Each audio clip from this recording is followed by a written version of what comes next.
Did you? When that final out is made, you know it's time for Locked On MLB Game Night. All the post-game reactions to every game across the league, every single night, with insights only the hosts at Locked On can provide. Prepare to experience game day reactions like never before. Only on Locked On MLB Game Night. Your team every day. Happy Monday night to you, and thanks for being here for this edition of Locked On MLB Game Night. My name is John Frisch. I'm one half of Locked On Angels. With me is JD Hafron from Locked On Cardinals. We're taking you around the league, a small slate of games today, but a lot of division matchups and a lot of significant games were won and lost today, including the Orioles needing a huge win and getting that huge win over the Yankees. We'll talk about that and much, much more. But first, want to thank our sponsors for today's show, Amazon Fire TV Stick 4K. Did you know, JD, you might be interested in this, your Fire TV is also an Xbox. You can turn any TV into your gaming and entertainment hub with Fire TV Stick 4K devices. No console required. Head to Amazon.com/Fire TV Locked On to get started. Xbox Game Pass Ultimate subscription and compatible controller are required.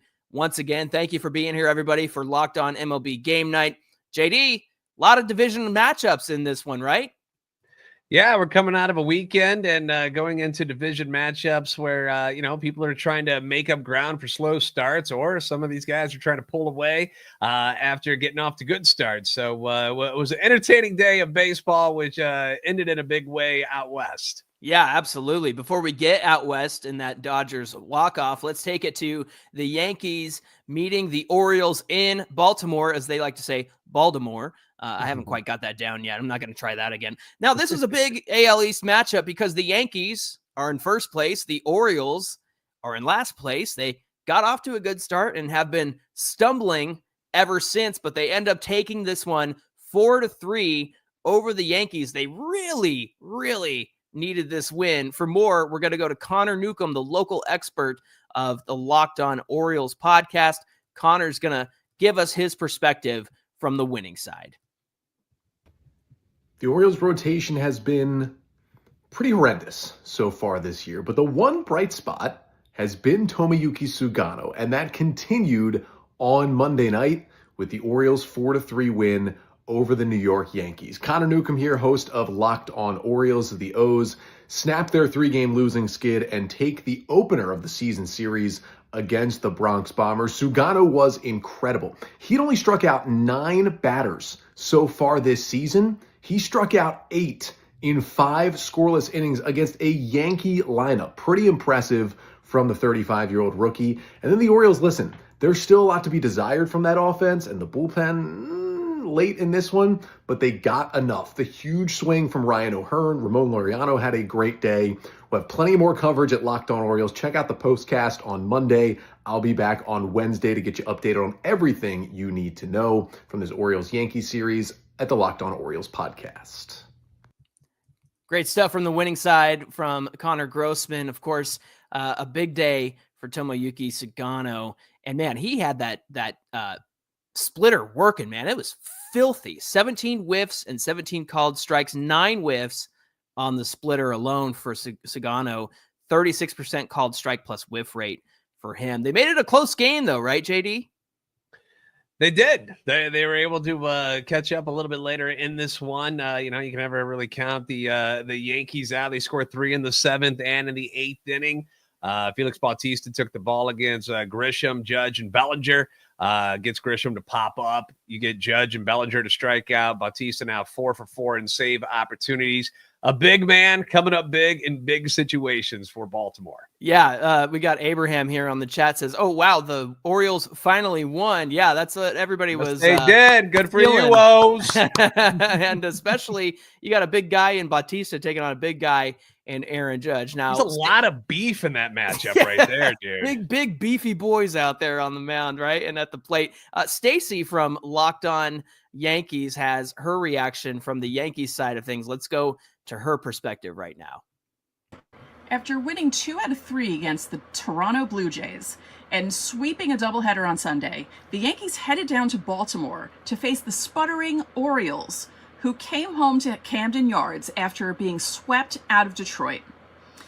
And then the Yankees basically didn't show up for the game. I'm Stacey Gotsoulias of Locked On Yankees. Will Warren only lasted 3 1/3 innings. He gave up 4 runs. One positive we can take from this game, the bullpen didn't give up a run after Will Warren left the game. That's twice that's happened so far this season. It happened a couple weeks ago in Tampa. It happened again in Baltimore. Unfortunately, the offense couldn't score any runs until the 8th. They only scored 3. It wasn't enough. The top of the order goes down 1, 2, 3 in the top of the 9th, and the Yankees end up losing the game. So we will have everything you need to know about this game and preview the next game on the next Locked On Yankees. Yeah, kind of getting shut down there. They made it interesting, as we mentioned, but again, when you're going up against Felix Bautista, perfect in save opportunities so far this season. So yeah, the Orioles get a much needed victory. And again, it's nice to beat a division rival, especially a first place division rival, right, JD? Stacey always sounds so sad when the Yankees lose. Like it's like depressing to her because the Yankees, they expect to win They expect to go 162-0 every season, and it just, it's tough. It's tough to be the Yankees right now. Everybody's feeling real sorry for them. I'm back. I bet. I don't know what that's like as an Angel fan to expect to win 162. Yeah, that's my curse that I live with. Let's keep it going with the division rivals here. We had the Mets and Nationals finish up a 4-game set. The Mets all over the Nationals in this one, 19-5. And why this one matters? Well, the first team to 20 wins this year is the New York Mets. This was a revenge game after they got walked off by the Nats on Sunday. And not just any revenge game where, you win by a little. They just poured it on and continue to pour it on the Nationals in this one. They ended up splitting the series, this 4-game set, with the Nationals. But let's go to the winning side of things. We've got Ryan, the local expert of the Locked On Mets podcast. Let's hear what Ryan has to say about this one. Be the ideal way to bounce back from the worst loss of the season. I think it looked a lot like what happened for the Mets on Thursday as they scored 19 runs, blowing out the Washington Nationals to salvage the 4-game set. This is Ryan Finkelstein, the host of Locked On Mets, and early on the story for the Mets was Griffin Canning spinning 5 shutout innings and Jeff McNeil driving in 2 of the Mets' first 3 runs by also hitting his first home run of the season for that second RBI. But then the story turned into Brandon Nimmo in a wild 3-inning span where he drove in 9 runs for the Mets, hitting a pair of home runs, one of them being a grand slam, an RBI double. You put it all together, a monster day for Brandon Nimmo, tying a franchise record for the most RBIs ever in a game. It was a lot of fun as the Mets beat up the Nationals on their way out of town. We're talking about this and more on tomorrow's show. Yeah, just talk about bullying another team, especially in a revenge game against the Nationals. Now, the Nats, they didn't go down, they didn't roll over and die in this one. They had kind of a big 8th inning, right? Yeah, they ended up, it was way too little too late in this one, but they did score 5 runs in that 8th inning. James Wood hit his 9th home run of the year. Obviously, a lot of young talent over in the Washington Nationals clubhouse. It's going to be one of those seasons where, there's going to be some growing pains with some of them, but, James Wood obviously is somebody that a lot of eyes are going to be on this year. He's considered to be one of the future stars in Major League Baseball, and he's showing it off already. 9 home runs already before the end of April. Nathaniel Lowe, good veteran hitter, hit his 5th home run of the year. So there is some talent in that Washington clubhouse, but the Mets, when you get one guy who gets 9 RBIs in a game, you're in trouble. Okay. Yeah. I'm sorry. It doesn't matter who's playing. It's the dot. I don't care who it is. And Nimmo just came out and raked, and tough to beat it when one guy's doing that much damage. Yeah. Especially you don't want to be on the losing end when one of your guys has a 9 RBI day. I'm pretty sure that happened with the Angels and Shohei Ohtani having a 9 RBI day, and they still lost that game to the Kansas City Royals. Are we allowed to talk about the Angels and Ohtani still? Is that a thing? Or is that, I feel like that would just be, salt in your wound, John. Right. We got to talk it through. It's a little bit of therapy, but a 9 RBI day for Brandon Nimmo is huge. And then of course, Nathaniel Lowe hits his 5th of the season, but yeah, too little too late for the Nationals. Let's go to Ryan Clary of Locked On Nationals. He's got the local expert insight into this one. Let's hear what Ryan has to say. There's wins, there's losses, there's pretty bad losses, and then there's whatever happened today. This was a bad one. 19-5. Trevor Williams on the bump did not get it done, and we talked about this for the last few days here on Locked On Nationals. If you don't have Trevor Williams partner with Jackson Rutledge, you're in trouble. I'm Ryan Clary from Locked On Nationals. The Nationals lost 19-5 today against Juan Soto and the New York Mets. The good news is James Wood, he did hit another monster home run for the Washington Nationals. CJ Abrams also looked pretty damn good as well. Ahmed Rosario coming in to pitch, not that bad, all things considered. He might take Colin Poche's spot after all, but the Nationals, they get back into it tomorrow against the Philadelphia Phillies. Zach Wheeler, Mackenzie Gore, can't wait. Looking forward to that matchup, of course. And again, the Nationals, a young, exciting team. You mentioned his 9th home run of the season. Do you know that on this day, 2006, Albert Pujols hit his 14th home run in April for the St. Louis Cardinals? A little bit of Cardinals trivia there for you, my friend. Oh, the good old days of my Cardinals, man. Long gone. That's how I feel as well. Hey, we're going to continue our look around the league. Still more division matchups to get to, including, a surprise win from the Athletics over the Rangers. We'll get into all of that coming right up.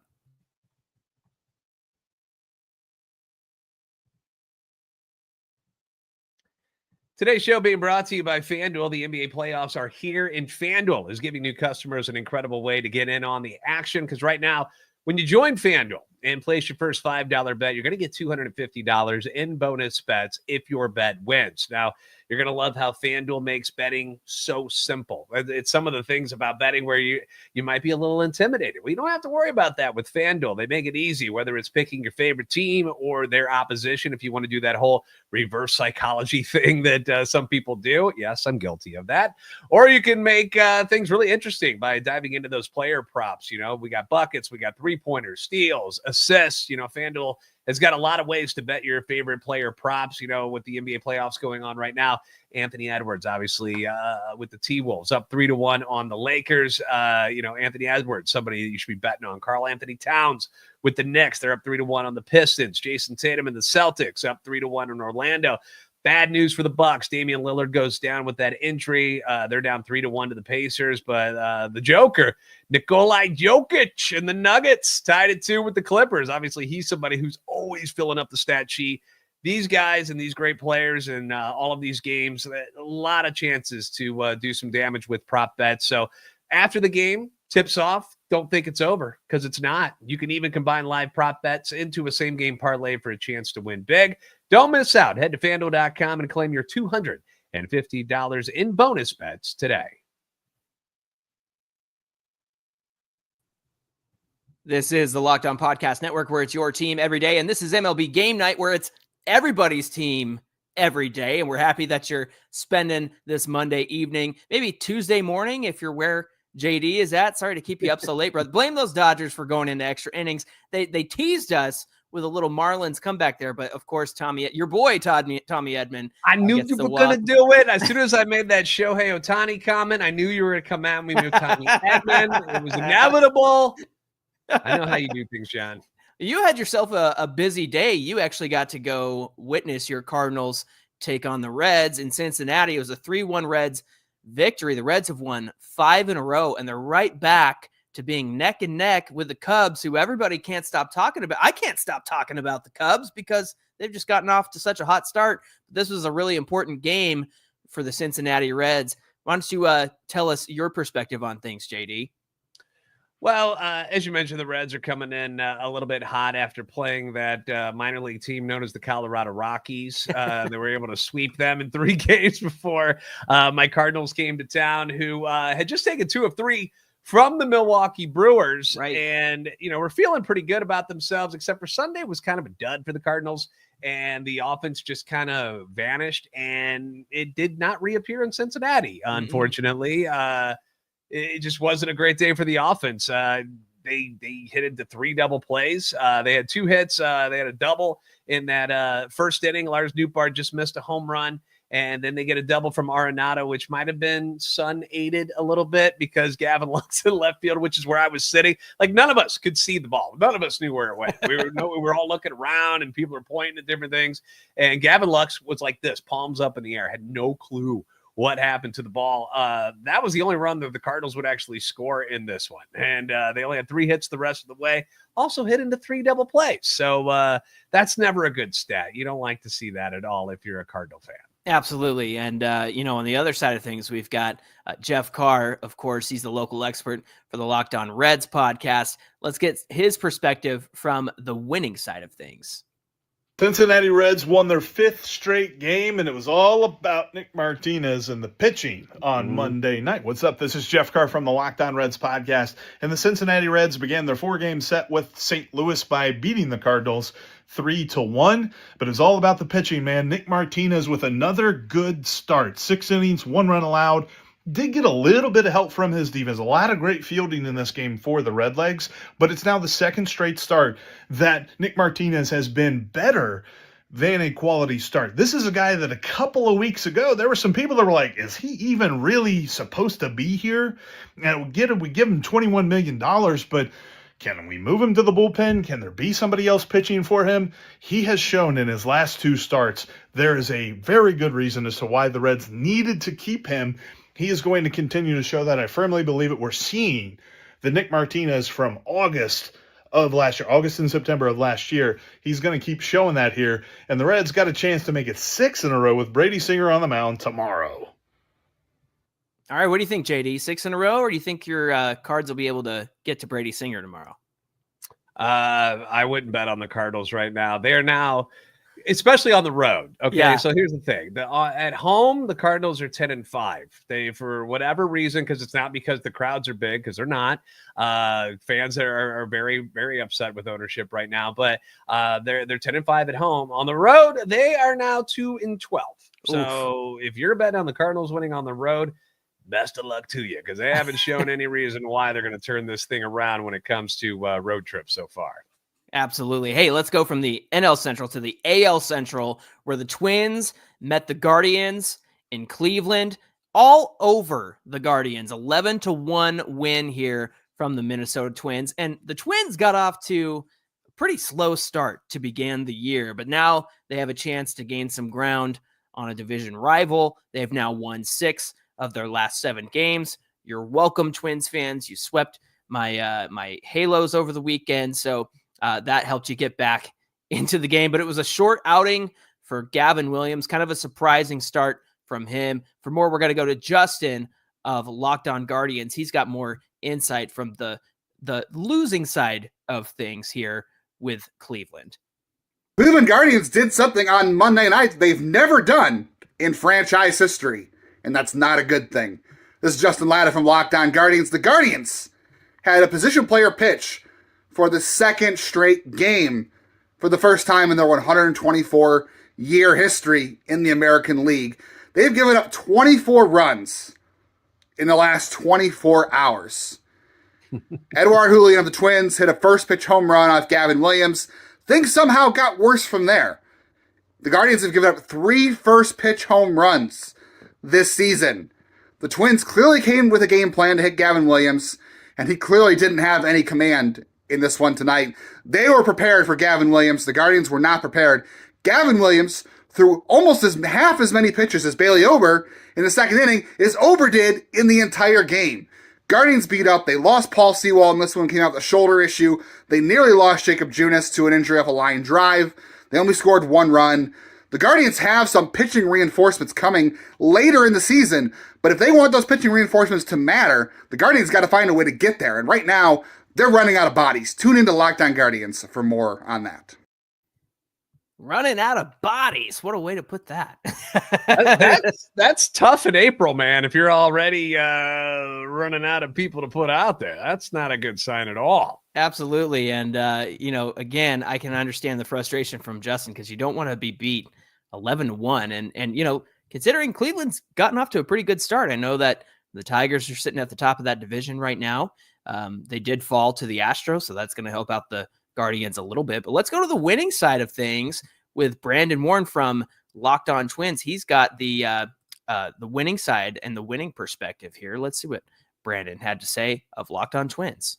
Twins hitters banged out 17 hits, and Bailey Ober nearly completed 8 innings as the Twins annihilated the Guardians in Cleveland on Monday night, 11-1. It was the first time the Twins had won a game by at least 10 runs since last August, the 13th against Kansas City, 13-3. This is Brandon Warren with your Locked On Twins postgame minute. Your Twins now within 3 games of 500 for the first time since they were 3-6 back on April 6th. The Twins' 17 hits weren't just a season high, but their most since picking up 18 in an 11-4 win in San Diego on August 21st last season. Ober came close to completing 8 innings, but had to settle as Joe Ryan's tag team partner in the first time a Twins duo pitched at least 7 innings, both in back-to-back starts, since he did it with Pablo Lopez on June 22nd and 23rd last year against the A's. Now, how's this for a quirky stat?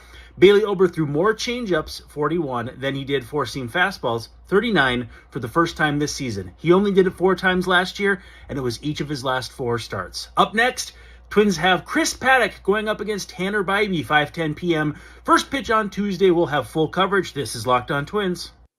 There you go. Can I tell you what Bailey Ober did in this start? He had 10 ground ball outs, 11 fly ball outs, 79.3 miles per hour on the changeup exit velocity. That was the average exit velo on his changeup. Average exit velo on his fastball, 85. 85.3 miles an hour on the slider for average exit velo, 79.7 miles per hour on the sweeper, and then 55.3 miles per hour on the sinker. Obviously, that was just one ball put in play on the sinker, but when you're a pitch to contact guy, that's going to play, right, JD? Yeah, what you're telling me is that these guys aren't barreling anything, where they're just not getting a lot of steam on the ball, and that's the type of stuff you need, like you mentioned, to a pitch to contact guy, which is not what a lot of people want to see these days. They're looking for a guy who throws 102 and can blow it past everybody, but there are guys out there who are still pitchers. That's still a thing. And when a well-pitched game is presented, it can be beautiful. And what you saw today from Ober was fantastic. It was fun to watch as a guy who enjoys watching actual pitching instead of throwing. Right, exactly. That's a great way to put it. Hey, let's go to our last division matchup of the day. It was the A's at Globe Life Field against the Rangers. The A's won the series against the Rangers in their last matchup. And the Rangers, everybody's kind of picking them to win this division. So who would end up taking this one? Well, let's go to Booney to get the insight from the A's perspective. Let's hear from Booney right now. Just a gutsy win tonight by the A's. This is Booney from Locked On A's, and listen, there was nothing flashy about this one. No fireworks, no drama, just good old school grit. JP Sears, phenomenal. 5 2/3 innings, 7 Ks, only 1 run allowed. The dude absolutely shoved. And how about Tyler Soderstrom? 2 outs, pressure's high. Boom! A 2-run double in the 5th that turned out to be all the A's needed. The bullpen locked down, and when it got dicey in the 9th, the Reaper came in, slammed the door shut with a little help from Max Schumann, who laid out for a ridiculous diving catch to stop a rally before it even started. Everyone contributed. Everybody dug deep. It wasn't pretty. It was just tough, smart, winning baseball. This is how you build something special. Gutsy win, A's. Gutsy win. Keep grinding. Keep grinding. I feel like I just got like a WWE promo right there from Booney. I love it. Booney coming in with the John Madden with the boom. That's right. Booney. Whoa. I love baseball, buddy. Calm down. Now, the fact is that the A's went 1 for 15 with runners in scoring position. They still walk away with the win. So yeah, it was a gutsy victory there for the Rangers. 3 straight losses for the Rangers right now, JD. That's not great if you're expected to take the AL West. Yeah, and they're dealing with some guys who are underperforming. Corey Seager out right now with the injury, but then you've got Marcus Semien, who signed that monster deal a couple years ago. They go and win a World Series with him, but so far not so good for Semien. 1 for 3 in this one, hitting just 155 so far this year.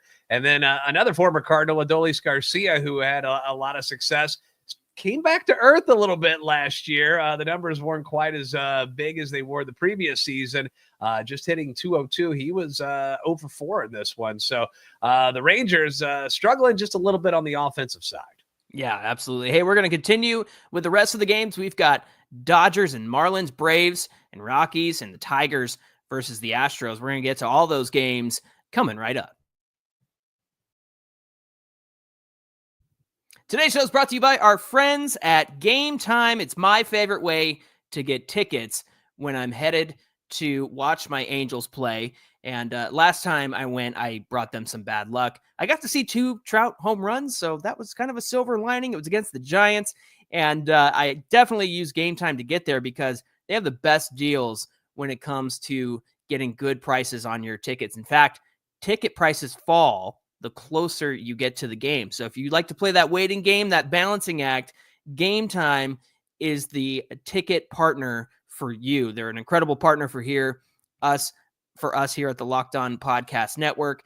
Now, if you happen to download Gametime and check out their Gametime Picks feature, you can find the best deals effortlessly. You can filter out all the fluff, find the top discounts around the stadium. The best part, you can see your seat view before you buy. I went to right field because I wanted to see Trout play right field, and it turned out to be a DH night for Mike Trout, so I had to watch Jorge Soler instead. So it wasn't Gametime's fault. It was my fault and manager Ron Washington's fault. I didn't get to see Trout in right field, but I knew where I was sitting and I knew what it looked like before I got to the stadium thanks to Gametime. So take the guesswork out of buying tickets with Gametime. Download the Gametime app, create an account, and use the code LOCKEDONMLB for $20 off your first purchase. Again, create an account, redeem the code LOCKEDONMLB for $20 off your first purchase. Download Gametime today. Last minute tickets, lowest prices guaranteed.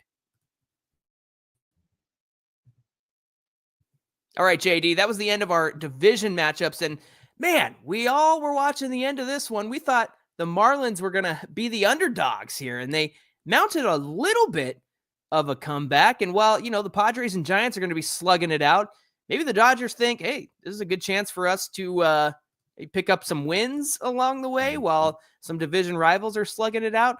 The Marlins got there, but they couldn't quite cross the finish line, could they? No, they get that big grand slam in this game, pinch hit grand slam, which is something you don't see every day. But that was Dave Myers who did that. And but it's just me and you were talking about this, watching this game. We're like, all right, how are the Dodgers going to pull this out? Some way, somehow they're going to figure it out, despite the Marlins taking the lead in extra innings. And it was that guy you brought up earlier, Tommy Edman, man. What a trade for the Cardinals. Just enjoying Eric Fetty. Like, just thinking about how great he's been compared to Tommy Edman and what he's done for the Dodgers. I mean, really just, awesome stuff from the front office in St. Louis. Just, anytime that you praise an aspect about the team, when you praise your front office that they're doing a bang-up job. So let's go to, we got Jeff over at Locked On Dodgers. He's got the insight from the winning side of things. Here we go. Wow. For a lot of that game, the Dodgers were outplaying the Marlins in every way except for the number of runs on the scoreboard. Luckily, by the end, they outplayed them in that way too. What's up? It's Jeff from Locked On Dodgers. Dodgers had a 5-0 lead in this game, and then suddenly it was 5-5, stayed 5-5 for a long time, and then in extra innings, 10th inning, the Marlins score 1 to go up, but Tommy Edman comes through with a two-run base hit in the bottom of the 10th to win the game, walk it off. It's a game that shouldn't have been this close. The Dodgers had more hits, a ton more base runners, played better in every way, except that Anthony Bonda gave up a grand slam in the 6th inning. And that's baseball. Luckily, when you're playing the Marlins, sometimes that's baseball still ends up with you on top. Hopefully tomorrow, a little bit better game. But in this game, Dodgers outplayed the Marlins by a lot and beat them by 1 run. We'll talk a lot about it on Locked On Dodgers on YouTube or wherever you get podcasts.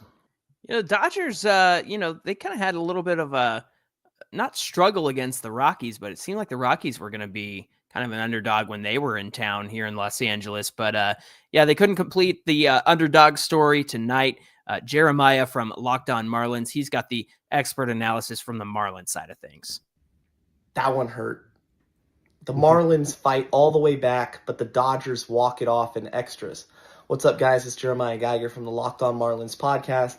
And in a game in which the Marlins felt outmatched, the Dodgers had everything going, and it felt like a quiet, boring game in which the Fish were going to lose. They didn't give up. Dane Myers, a pinch hit grand slam to tie things up at 5 apiece. I was jumping up and down, super excited.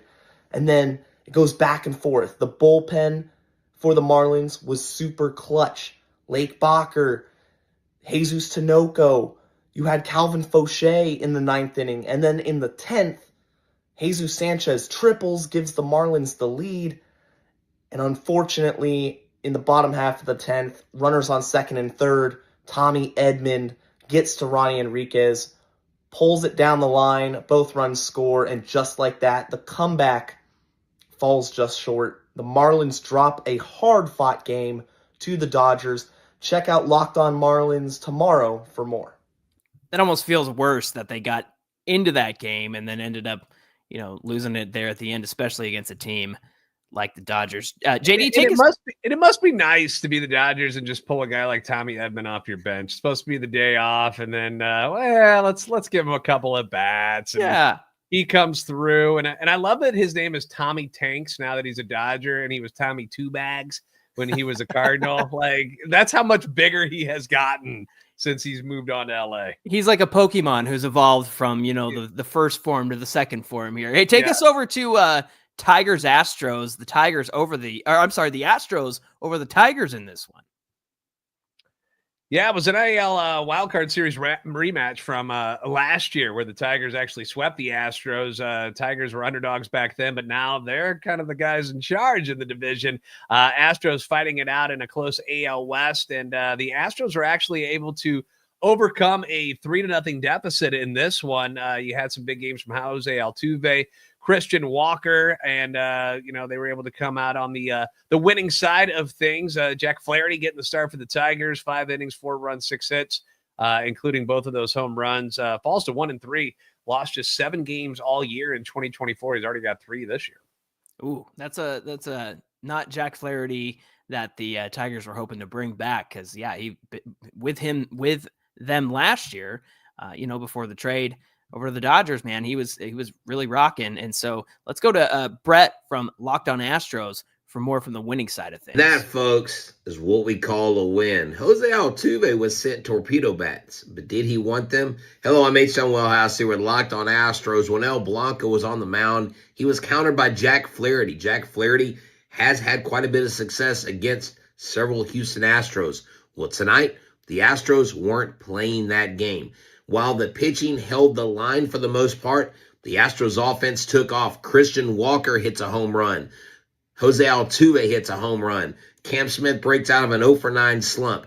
The Astros pile on the runs. They continue to do so late. They win 8-5. Josh Hader gets another save. They are 10-0 when he gets a save or when he pitches. And then the Astros are also 9-1 when they score 4 runs or more. The Astros look to take the second game of the series on Tuesday, and if they can, they win another series at home. Remember to tune in to Locked On Astros. We're your team every day. And those Astros just won't go away, like Abraham said here. The sneaky Astros will never go away, unfortunately. Well said, my friend. JD, take us over our last game of the night, Braves and Rockies. It looked like, the Rockies got off to a good start there, but the Braves came back and won this one, didn't they? Look, our buddy Paul, who does Locked On Rockies, we all feel for him because anytime we get together in any sort of meeting or gathering of any sort, and everybody, as soon as he pops in, everybody's like, Paul, what's going on in Colorado, man? You need a hug, Paul? We feel bad for him, and then we all pick on him. It's really a jerk thing that we do to poor Paul, but and this is what the Rockies you go look at their record, man. This is rough. The Rockies coming into this one had lost 6 in a row. They have the worst record in baseball. Braves have a chance to pick up some wins and leave this series at 500. And the Rockies, as you mentioned, were able to get on the board first. They score 3 in the first, and then things don't go well over the final 8 innings when they get shut out by the Atlanta Braves in course. Like, this is that's supposed to happen. So it's like the Rockies teased them a little bit, and then they were like, all right, we're out. And the Braves were able to continue doing what they've been doing, which is playing much better baseball after their rough start. Absolutely. And they just brought back Eddie Rosario after sending Jared Kelenic down to AAA, trying to capture that 2021 Braves magic there in Atlanta. So that's going to do it for this edition of MLB Game Night. JD, I was pleased to have you on your first episode, my friend. How do you feel? I feel good. I'm a little tired because I'm on the East Coast and it's very, very late over here, but that's okay. I appreciate everybody who was jumping in on the chat over here, Abraham and Jeffrey and the boys. So appreciate it. And I hope you'll have me back, John, because apparently I'm coming back. There we go. Let's do this again tomorrow night. I won't dilly-dally anymore so that you can get to sleep. But friends, please make sure you subscribe on YouTube. You can get this in your audio podcast feed for Locked On MLB as well. And we'll be back tomorrow night for more MLB Game Night.